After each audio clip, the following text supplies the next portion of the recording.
जिथु मावनाय बे एमएलए थानाय समावहाय दानि एमएलएफोरा रुजुजाया बुंनो थाङोबा माब्रै बुंनो थाङोबा बेयो 3 टाइम्स एमएलए मोनदों किन्तु बे प्रपार्टि बानायाखै गावनि प्रपार्टि बानायाखै बियो नोंथांमोना हयथ' थांनानै नुदों बिनि न'खौ माबायदि किन्तु जायफोर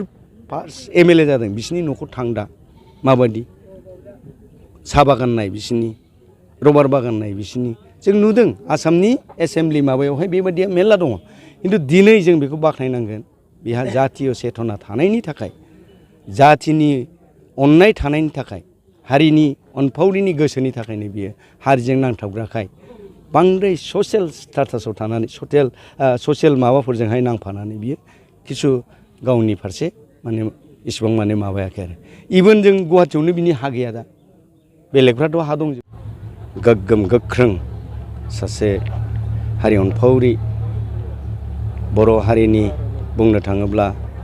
दिनैनि बे पर्यायसिम फैनायनि गुदि बिथा दाफुंग्रा जोंहा खरेन बसुमतारी सारा मैया बेलासिनि बे बाजियाव थैदों आरो बिथांनि रुंसारि जानाया बर' समाजावनो जोबोद मोनसे खहा जानाय बायदि जों नुदों मानो होननानै बुङोब्ला आबसुनि थानाय समाव बियो आबसुनि प्रेसिडेन्ट जेला दंमोन बे समाव बेनाव माखासे सान्थिया दंमोन जे जों हारिया बर' हारि हिसाबै थांनानै थानांगौब्ला निस्सय जोंनो जाति सिनायनो थाखाय मोनसे हादोर नांगोन आरो बे हादोरनि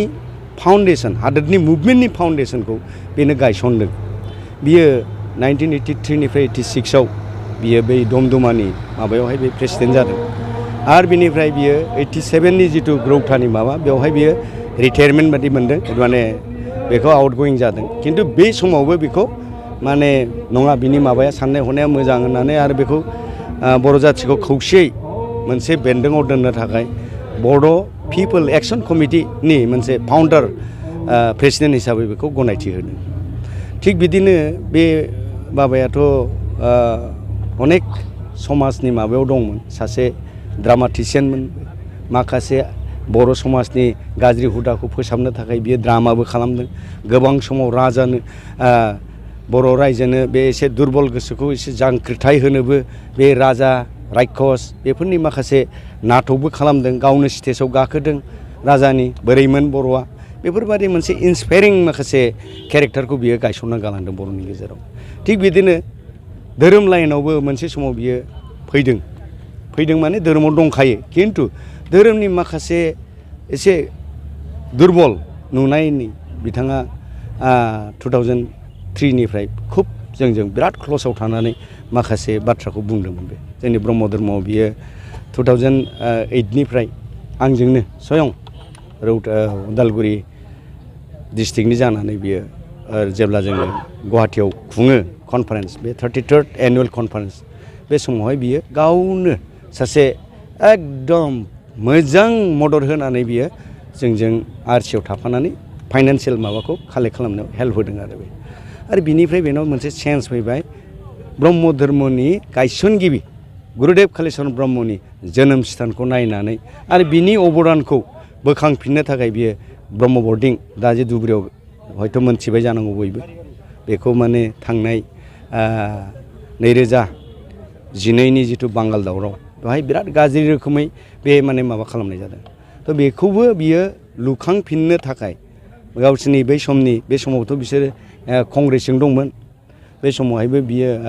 प्रमिलानि थ्रुयैहाय माखासे थाखा अनुदान हरदोंमोन बाव आरो बेजों फाहामफुनायावनो बे घटनाया जानो हादों गथिखे बेबायदि आरो बिनिफ्राय बिनि जिथु मावनाय होननानै बुङोब्ला जोंनाव गुरुदेव कालिचरन ब्रह्मनि एवार्डखौ बिथाङा बे 2008 आवनो बेजों आंजोंनो तरुन गगৈ चिफ मिनिस्टारनि टार्मावहाय तरुन गगৈखौ बिनि क्वार्टाराव थांनानै जों लोगो हमनानै मेमरेन्डाम होदों आरो बे मेमरेन्डामखौ जोङो 2009 आव बेखौ साक्सेस जादों 2009 नि जिथु माबा क'क्राझारनि कनफारेन्स बे कनफारेन्सआव माने 34th एनुवेल कनफारेन्सआवहाय बेवहाय डिक्लार होनो जों मोन्दों